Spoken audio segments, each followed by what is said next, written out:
예수님께서 죄와 죽음으로부터 자유를 주시겠다라는 말씀에 대해 반론만 제기하는 유대인들을 향하여 충격적인 말씀을 던졌습니다. 너희는 너희 아비 마귀에게서 났다. 그래서 너희는 너희의 욕심을 너희도 행하고자 한다. 마귀는 처음부터 살인한 자고 진리가 그 속에 없으므로 진리에 서지 못하고 거짓을 말할 때마다 제 것으로 말하나니 이는 저가 거짓말장이요 거짓의 아버지가 됨이라 말합니다. 유대인들은 혈통적으로 아브라함의 자손으로 하나님을 잘 섬기고 하나님께 속한 자라고 자인하였지만 실은 마귀의 자식들이라고 예수님이 호통을 치셨습니다. 중년의 친구 둘이 친구들의 전도로 교회에 나왔는데 어느 날 예배에서 한 친구가 큰 은혜를 받았습니다. 그날 말씀은 완전히 자신에게 하는 말씀이었고 자신을 말씀이 사로잡았고 자신을 완전히 회복시키는 말씀이었습니다. 그런데 옆자리의 친구 얼굴은 무표정이었고 예배가 끝나고 나오면서 나는 오늘처럼 지겨운 설교는 생전 처음이었다고 고백을 했습니다. 왜 같은 설교를 들었는데 이런 일이 일어난 것일까요? 마음 중심이 달랐기 때문에 그렇습니다. 더 정확하게 말을 하면 성경적으로 표현하겠습니다. 마음 중심의 뿌리, 근원인 아버지가 달랐기 때문입니다. 요한복음에서 계속 아버지가 나오고 있는데요. 성경에서 말하는 아버지라는 말의 의미는 이렇습니다. 모든 식물은 뿌리가 있습니다. 뿌리로부터 영양분이 공급되고 이삭이 나고 줄기가 커지고 이파리가 무성해지고 꽃이 피게 하고 열매 맺게 합니다. 땅속에서 보이지 않지만 식물의 생명은 뿌리입니다. 사람도 마찬가지입니다. 사람의 생각과 느낌과 결정에 있어 보이지 않는 영역에서 뿌리 역할을 하는 존재가 있습니다. 즉 사람의 인격적인 활동의 근원이 되는 존재가 있는데 그것을 예수님은 아버지라고 말씀하고 있습니다. 바로 이 아버지에 의해 사람의 모든 선택과 결정이 이루어집니다. 그리고 이런 영적인 아버지는 둘입니다. 하나는 마귀, 사탄입니다. 마귀는 인간의 행동을 결정하는 사상, 철학, 감정, 문화, 종교 등 모든 것의 근거와 에너지를 공급합니다. 죄로 인해 타락한 인간은 예외 없이 지정의라는 인격 뒤에 마귀를 아버지로 두고 있습니다. 또 하나의 아버지는 하나님이십니다. 하나님 아버지는 창조의 근원이요 모든 것의 전부이십니다. 진짜 아버지이십니다. 그러나 인간이 사탄의 꾀에 빠져 타락함으로 사탄이 아버지가 되면서 하나님 아버지를 모든 인간이 잃어버리고 말았습니다. 그래서 사람들은 성경 이야기만 하면 증오를 나타냅니다. 교회라고 하면 끔찍이도 싫어합니다. 아무런 감정적인 어떠한 상관관계가 없음에도 불구하고 목사라고 하면 사기꾼 취급을 합니다. 경제, 사회, 문화, 지식, 철학, 종교 모든 영역에서 공중권세 잡은 마귀된 아버지로부터 모든 사람들이 조종을 받고 있기 때문입니다. 하지만 예수님께서 세상에 오셔서 마귀의 자녀된 자리에서 구출하여 하나님의 자녀로 입양을 시킨 사람들이 있습니다. 그들에게는 하나님께서 아버지가 되셔서 생각과 마음의 품은 뜻을 주장하여 주십니다. 그래서 하나님의 진리의 말씀을 이해하고 장세전부터 예비하신 보이지도 않는 영생을 위하여 영생을 심고 가꾸도록 해주시는 겁니다.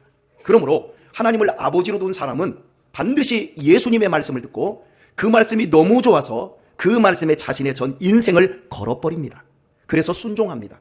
이것이 마음속의 뿌리와 근원으로서 하나님을 아버지로 모신 사람들의 축복입니다.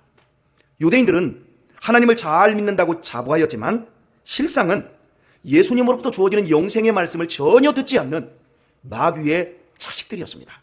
주님께서 유대인들의 근원이 마귀임을 보여주셨을 때 유대인들은 분노하며 예수님을 죽이고자 했습니다. 진실의 실체를 얘기해 주는데 그 진실을 받아들일 마음이 없었습니다. 사람은 누구든지 자기 자신의 진정한 실체와 마주하는 것을 싫어합니다. 자신이 몰랐던 자신이 좋지 않은 진짜 모습을 누군가 알려주면 감사하게 받지 않고요, 도리어 미워하게 됩니다. 모두 마귀가 아버지이기 때문입니다. 주 안에서 사랑하는 교회 여러분, 우리가 말씀 앞에 나오는 이유가 무엇일까요? 정확한 나 자신의 모습을 보기 위해서입니다. 그리고 그 모습 속에서 내가 구원받기 위해 여기 오는 것입니다. 나의 못난 성격, 나의 못난 인격, 나의 못난 자아, 삐뚤어지고 뒤틀려지고 열등감과 우울감으로 가득한 내 자신을 새롭게 바꾸기 위해서 하나님의 수술대 위에 올려지고 있는 것이 우리입니다. 그렇다면 나는 내 자신의 한심한 운명을 보았으며 동시에 나의 근원적인 아버지가 바뀌는 구원을 얻으셨습니까? 더 이상 마귀의 자녀가 아닌 하나님의 말씀을 듣고 있고 하나님의 말씀을 사랑하며 하나님의 말씀에 내 인생을 건 은혜를 입으셨습니까? 오늘의 말씀과 연관하여 눈으로 볼 수 없는 영적 세계의 비밀을 베드로를 통해 먼저 생각을 해보겠습니다. 마태복음 16장에서 베드로가 주는 그리스도시요 살아계신 하나님의 아들이라고 고백했을 때 예수님의 말씀은 이러했습니다. 네가 복이 있다. 이를 너에게 알게 하니는 혈육이 아니요 하늘에 계신 내 아버지시라. 예수님이 구원자요 살아계신 하나님의 아들이라는 이 사실은 네 속에서 나온 것이 아니라 하늘에 계신 내 아버지가 주셨다는 거예요. 베드로의 신앙 고백의 원천이 하늘에 계신 아버지로부터 왔음을 확인해 주셨습니다. 즉 베드로는 베드로의 사고의 존재의 뿌리에 하나님과 연결되어 있다는 말입니다. 베드로의 고백을 통해 당신의 정체를 정확하게 알게 된 제자들 모두에게 예수님은 당신이 이제 십자가에 못 박여 죽을 것을 밝히셨습니다. 그러자 베드로가 주님을 붙잡고 꾸짖으며 말했습니다. 주여 그리 마옵소서. 이 일이 결코 주에게 미치지 아니하리이다. 베드로는 방금 전 하늘 아버지로부터 주는 그리스도시요 살아계신 하나님의 아들이라고 고백하는 은혜를 누렸습니다. 그러나 자신의 생각과 동떨어진 말씀을 주님께서 하시자 주님의 그 말씀을 부정하고 도리어 주님을 꾸짖는 우를 범하고 말았습니다. 이에 주님께서는 사단아 마귀야 내 뒤로 물러가라. 너는 나를 넘어지게 하는 자로다. 베드로는 순식간에 사단이 되었습니다. 잠시의 시차를 두고 베드로의 마음 뿌리에서 베드로의 사고와 베드로의 감정의 뿌리에서 하나님 아버지와 사단 아버지가 역사를 해버렸습니다. 누가복음 22장에서는 예수님의 제자들이 누가 큰지 누가 더 잘났는지를 가리는 자기들끼리의 싸움이 벌어졌을 때 주님은 베드로에게 이렇게 말씀하셨습니다. 시몬아 즉 베드로야 보라 사단이 밀가 부르듯 하려고 너희를 청구하였으나 그러나 내가 너를 위하여 네 믿음이 떨어지지 않기를 기도하였노니 너는 돌이킨 후에 네 형제를 굳게 하라. 이때도 역시 베드로였습니다. 예수님의 제자 중 가장 중요한 베드로가 사단에게 쉽게 농락당할 수 있음은 나머지 제자들은 말해서 무엇하겠습니까? 처음부터 끝까지 마귀짓을 하다가 죽는 자가 따로 있을 수 있지만 주님을 믿는 크리스찬 역시 본문 속의 유대인들이나 베드로처럼 내 생각과 하나님의 말씀이 충돌하는 현장에서 자칫 거짓의 압이 사단의 하수인 노릇을 할 수 있다는 것입니다. 택한 자녀도 마귀가 틈을 타고 마귀의 수구 노릇을 할 때가 있다라는 겁니다. 그러나 여기에는 중요한 사실이 있습니다. 베드로는 두 번에 걸쳐 공개적으로 사단이라는 책망을 들었을 때 얼마나 기분이 나빴고 그것이 얼마나 큰 상처가 되었겠습니까? 제가 우리 가운데 몇 분이 마귀가 있다 그랬더니 그 말을 가지고 저한테 여러분이 얘기를 하시더라고요. 그만큼 누구라고 지목을 하지 않았는데도 긴장되고 기분이 나쁜데 베드로는 공개적으로 너 마귀야 사단아 물러가라 이랬으니 기분이 얼마나 나쁘고 얼마나 큰 상처가 되었겠습니까? 하지만 베드로는 어떤 변명을 하거나 항의하거나 도망치지 않고 겸손히 주님의 말씀에 순종했습니다. 베드로는 거짓되이 행동하지 않았습니다. 베드로는 회개했습니다. 그때마다 주님은 베드로를 시험에서 건져주셨을 뿐만 아니라 약속하신 대로 위대한 믿음의 삶을 끝까지 견지할 수 있게 해주셨습니다. 그러나 같은 상황이지만 안타깝게도 베드로와 함께 예수님을 쫓았던 가장 유능하고 똑똑했던 가룟 유다의 운명은 달랐습니다. 예수님의 12제자 중에 마태라는 세리가 있었어요. 세리는 돈 세는 사람입니다. 그런데 세리를 제치고 가롯 유다가 돈을 맡은 사람이었다면 가장 계산이 뛰어난 머리가 잘 도는 똑똑한 사람이었다는 거예요. 그런데 가롯 유다의 운명은 달랐습니다. 앞으로 우리가 계속해서 이제 요한복음을 설교하고 있기 때문에 더 자세히 살펴보겠지만 요한복음 12장에서 가롯 유다는 300데나리온의 향유를 주님의 발에 부은 여인을 칭찬하는 예수님에게 불만 가득한 말로 어째서 이 향유를 가난한 자들에게 나누어 주지 않고 허비하냐고 예수님에게 따집니다. 그리고 요한복음 13장 2절의 말씀이 바로 이렇게 이어집니다. 마귀가 벌써 시몬의 아들 가롯 유다의 마음에 예수를 팔려는 생각을 넣었더니 그럽니다. 당신에게 진리를 가르쳐주는 스승 예수님에게 불만이 생기자, 그 불만을 밖으로 표출하자, 그때 벌써 그 틈으로 마귀가 파고 들어왔다라고 말하고 있습니다. 이때 모든 것을 아시는 주님께서는 이 그릇에 함께 손을 넣은 자가 나를 판다며 가룟 유다의 양심을 깨우고자 하셨습니다. 생각보다 더 큰 것은 양심입니다. 생각에 굴복할 것인가, 양심에 의하여 생각을 통제할 것인가, 이것을 할 줄 아는 인간이 더 높은 인간입니다. 그래서 주님은 가룟 유다의 양심을 깨우고자 하셨습니다. 이는 가룟 유다가 마음을 돌이킬 수 있는 마지막 기회였지만 그는 마귀에 의해 조종받고 있었기에 능청스럽게 아닌 척 거짓으로 거부를 했습니다. 그리고 27절 말씀은 이렇게 이어집니다. 떡 조각을 예수님으로부터 받은 후 곧 사단이 그 속에 들어간지라. 여러분, 좋지 않은 감정 틈으로 마귀가 나쁜 생각을 넣어줬더니 꿀꺽하고 그걸 받아먹고 주님의 말씀을 끝내 거부하자 이제 얘 마음에 내가 들어가도 되네 하고 사단이 들어와서 사단과 동일한 존재가 되어버렸습니다. 사단은 예수님의 제자 중 가장 유능했던 가룟 유다의 서운한 마음의 틈으로 들어와 살인하게 만들었습니다. 안타깝지만 저를 포함하여 우리는 누구나 마귀짓을 할 수 있고요, 자신과 사랑하는 이를 죽음으로 몰아갈 수 있습니다. 제가 질문 하나 드려보겠습니다. 대답은 여러분 각자 속으로 하시면 되겠습니다. 여러분은 인생에 있어서 훌륭하게 생각하며 내가 따르고 존경하는 사람이 있습니까?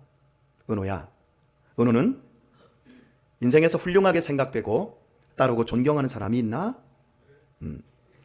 은호처럼 예라고 대답할 수 있는 사람은 그 자신이 따르고 존경하는 사람처럼 될 가능성이 90% 이상이랍니다. 현재 존경받는 리더의 삶을 사는 사람들은 예외 없이 자신의 롤 모델이 있었다고 고백하고 있기 때문입니다.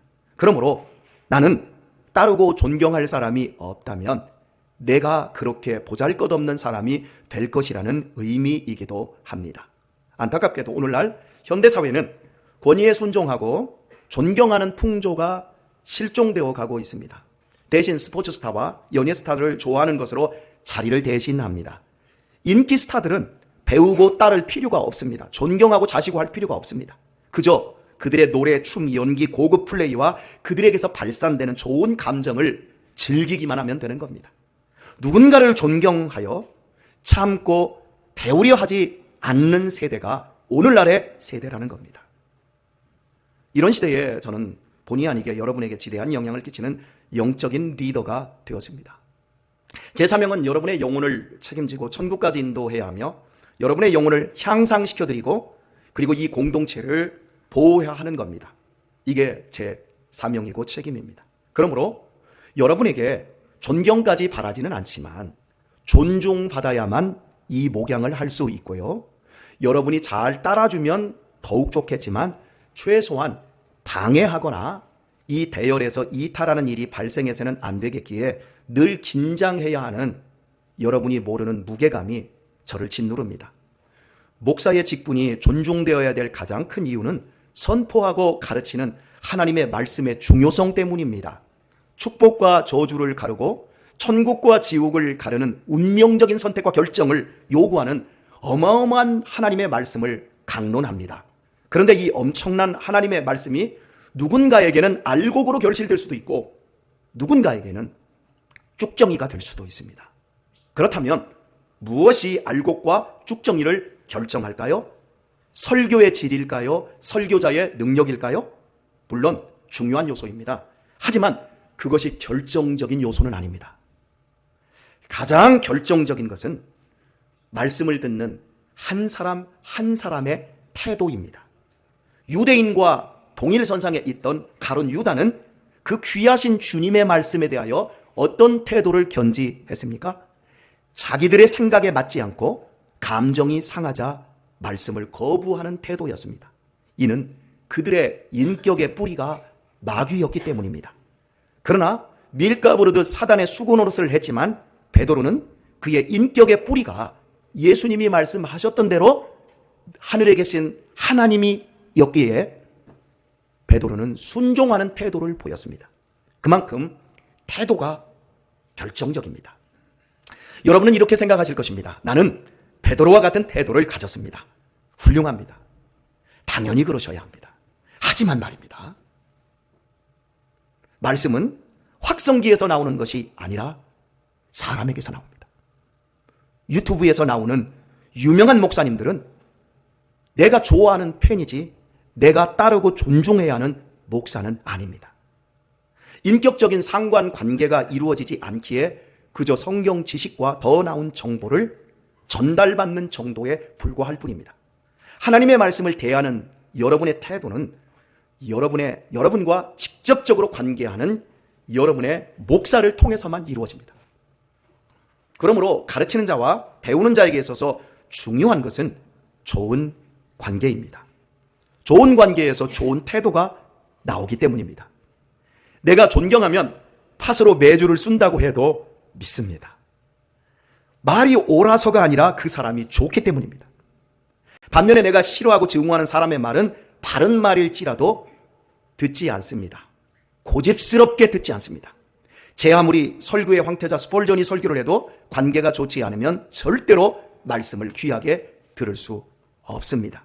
그래서 성경은 화평함을 쫓으라 명령하고 있고 주님께서는 화평케 하는 자는 복이 있다고 약속을 내주고 있습니다. 좋은 관계를 위해서 그런 거죠. 그래야 좋은 태도가 나오니까요. 화평함을 쫓으라, 화평케 하는 자는 복이 있다고 약속을 합니다. 관계가 꼬였을 때 옳고 그른 것을 분별의 기준으로 성경이 제공하지 않습니다. 선악을 판단하는 것으로 문제 해결을 요구하지 않습니다. 오직 화평함을 쫓는 것으로 자신의 선택과 결정을 요구하고 있다는 사실을 여러분이 놓치면 안 됩니다. 똑똑한 것으로 문제 해결이 되지 않고 따뜻한 것으로 해결됩니다. 바른 것으로 해결되지 않고 넉넉한 것이 해결의 열쇠입니다. 여러분이 살아오면서 다 경험하는 것일 거예요. 산상수훈에서 화평케 하는 자는 복이 있으니 그들이 하나님의 아들, 딸이기 때문이라고 예수님이 말씀하셨습니다. 영적 세계는 우아하지 않습니다. 신앙생활은 나이스하게 할 수 있는 것이 아닙니다. 매너와 교양으로 신앙이 성장하지 않습니다. 내 영혼을 지옥으로 끌고 가고 내 가정을 파탄내려는 무서운 마귀가 눈에 불을 쓰고 노리고 있습니다. 그러므로 깨어있기를 기도하셔야 하고 분별의 지혜를 얻으셔야 되고 주님의 도움 앞에 겸손하셔야 합니다. 따라서 할까요? 인간관계는 가까워질수록 상처받는다. 인간은 모두 죄인이기 때문입니다. 옆집 남자에게 상처받은 아내는 없습니다. 멀리 있는 이웃집 사람에게 상처받은 남편도 없습니다. 다른 학부형에게 상처받은 자녀도 없습니다. 다른 학교 선생님에게 상처받는 학생 단 한 명도 대한민국에 존재하지 않습니다. 다 가장 가까이 있는 사람에게 상처를 받습니다. 인간은 모두 죄인이기 때문입니다. 전혀 죄 없으신 예수님과 함께하는 제자들로 인해 문제가 생기고 마귀의 시험이 들었다면 성도들만 죄인이 아니고 목사도 죄인인 교회 공동체 안에서야 말에 무엇하겠습니까? 다 상처받을 일이죠. 말의 실수가 있고 인격적인 연약함 속에서 상처와 실망할 일이 많으면 피치 못할 일입니다. 또한 마귀의 역사는 얼마나 많겠습니까? 살펴본 대로 마귀는 관계 속에서 생긴 감정의 틈을 노립니다. 여러분이 감정의 틈이 생기지 않도록 조심하셔야 합니다. 마귀는 여지없이 감정의 틈을 노립니다. 그때 마음의 틈을 하나님의 말씀으로 순종하여 메울 수 있느냐 없느냐 하는 태도에 따라 우리의 미래와 더 크게는 운명이 결정됩니다. 하나님의 자녀답게 화평을 쫓으라는 말씀에 어려워도 순종하면 결국 자신의 내면까지 변화되는 알곡성도가 되어집니다. 그러나 감정에 사로잡혀 상처와 실망, 일변도의 태도를 견지하면 내면 세계는 황폐한 쭉정이 그대로 있게 됩니다. 진리가 속에 없기에 진리에 서지 못하고 결국 나의 미래를 내가 죽이는 말도 안 되는 거짓말장이가 됩니다. 나는 행복하고 나는 성공하고 나는 화평하고 나는 정말 좋은 인생을 살고 싶은데 내가 내 인생을 망쳐놓는 거짓말쟁이가 되는 거지요. 나는 좋은 선택을 하고 바람직한 결정을 한 것 같은데 나중에 보니까 그 결과는 처참하게 되어집니다. 영적으로 마귀에게 낚여서 그렇습니다. 내가 결정하고 내가 선택하는 것 같지만 사실은 영적인 뿌리가 있습니다.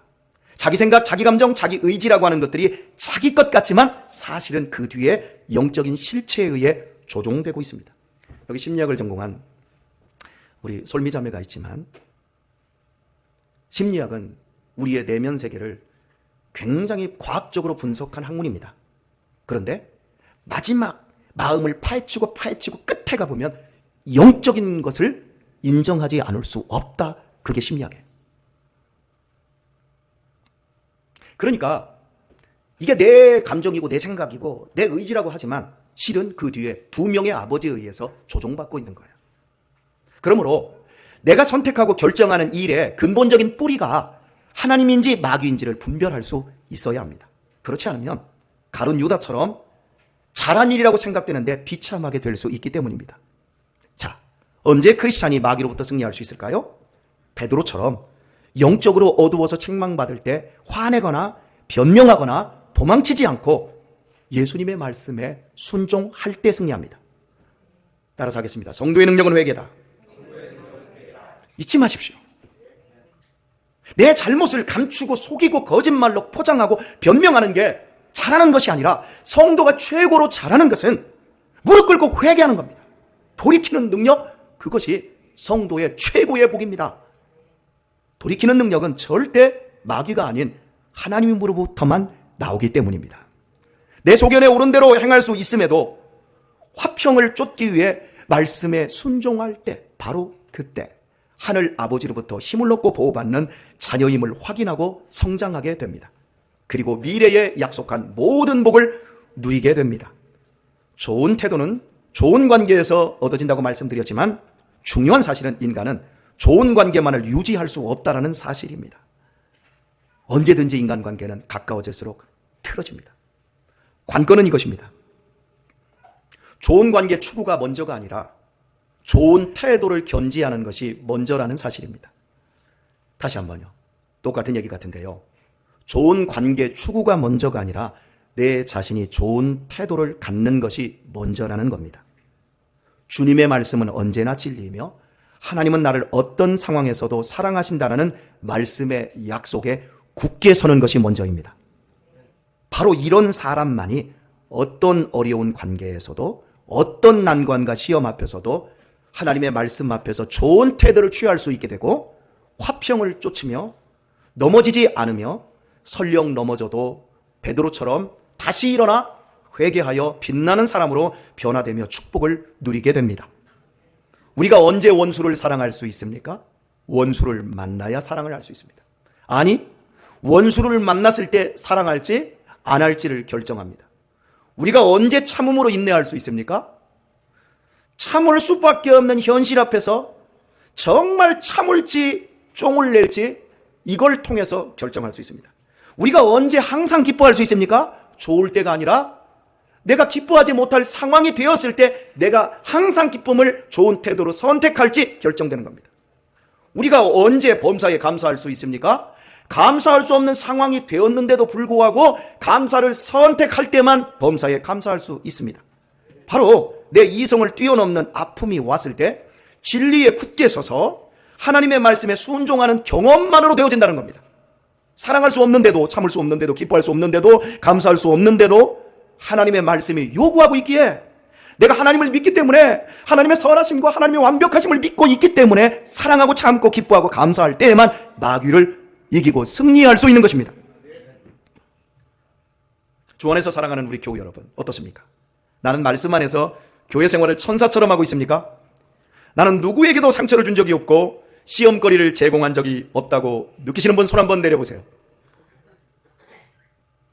다시 한번 하겠습니다. 나는 누구에게도 상처를 준 적이 없다.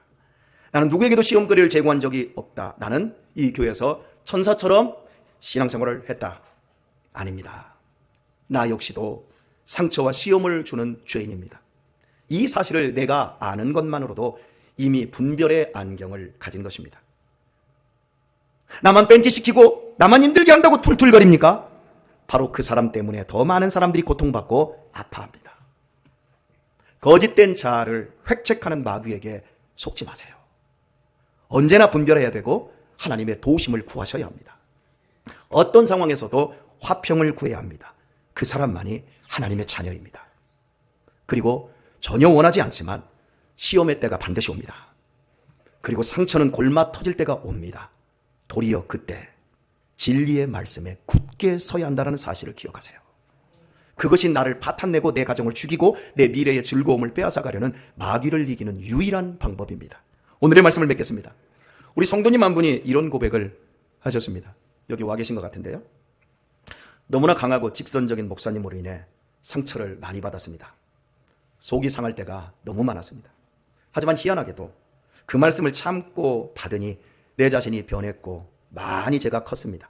어떤 때는 오전 예배 때 너무 속이 상해서 그냥 집에 가려고 했지만 그래도 꾹 참고 오후 예배에도 참여를 했더니 오후 예배 때는 위로받고 집에 갈 때도 있었습니다.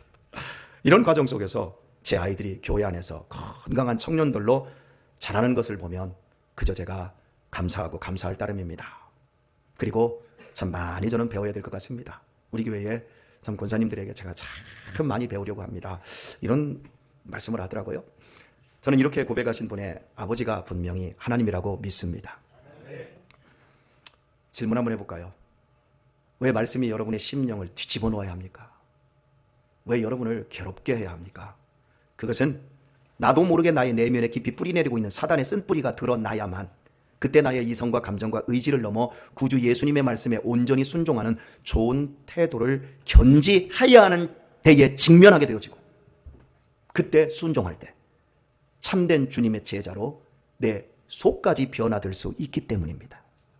그렇지 않으면 마귀의 뿌리에 내 사고와 내 감정과 의지가 마귀에 의해서 계속해서 나도 피곤하게 하고 다른 사람까지 괴롭게 하는 인생이 되기 때문에 그렇습니다. 즉 진리의 말씀에 굳게 서서 견디고 순종하는 연단의 세월 없이는 우리 내면에 근원적으로 자리한 타락한 죄의 본성은 주님을 믿는다 하지만 결국 마귀의 수구노릇하며 나도 괴롭고 너도 괴롭게 하는 인생 이상을 살 수 없기 때문입니다. 주 안에서 사랑하는 우리 교회 여러분, 절대 사단에게 틈을 내주지 마시고 말씀에 굳게 서서 알곡으로 변화되시고 나도 좋고 너도 행복한 존경받는 남은 생애를 살다가 영혼의 때가 오면 기쁘게 천국으로 이사할 수 있는 알곡 성도들 다 되시기를 예수님의 이름으로 축원드립니다.